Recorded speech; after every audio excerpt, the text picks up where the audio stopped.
Hey guys, today I'm gonna create a mesh for an extruded part.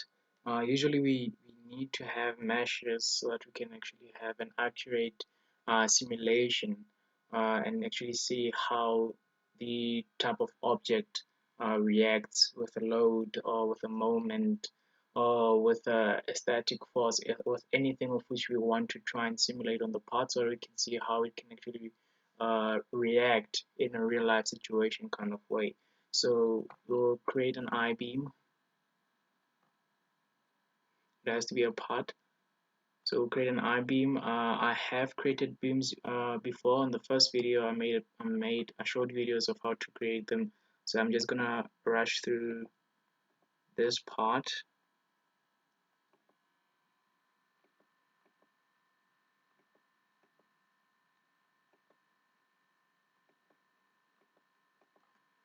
All right, then extrude it.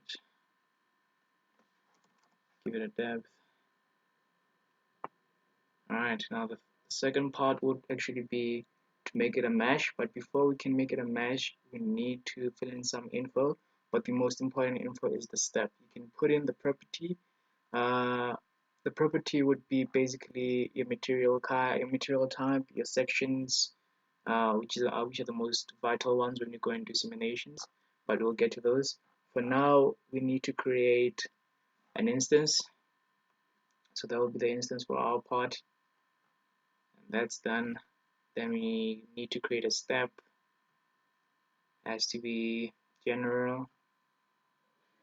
Basically, the step might not be needed for this because usually I usually use it when I actually have to do the actual visualization, but you might not need it, but I'm just gonna do it just in case. And then I have to mesh it up. You can create loads. You can create loads. Loads are very important when you are very important because you need to create your actual steps and your sections and your instances. Your loads could be on part of on your load section. You would have the type of load you want to create, and you would also have the boundary condition. So you would say, okay, on this part, I want this part here to be fixed. So this could be actually fixed to a wall by bolts or whatnot. So yeah, it's quite fun when you look at it in that way. But then let's go for the mesh. I made a mistake. Firstly, I need to select the part. Yeah, our part is part one, and yeah, the mesh should come up by now.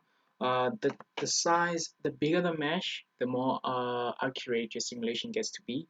So I'm just gonna make it, let's make it a 7.5, and yeah, see, that's what it gives you.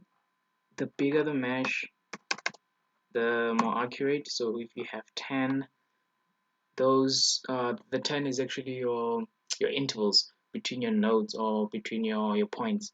So if we get to 5, and the intervals get to decrease, and what you would see is that you would have your mesh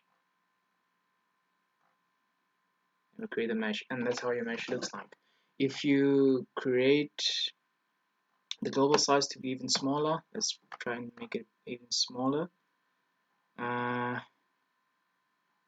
Let's just delete those meshes. That is extremely small, so our simulation is going to be extremely accurate. It's going to be close to 100%. Okay, let's say close to a 99%, like, because simulations are not already 100%, but they're close. They're close.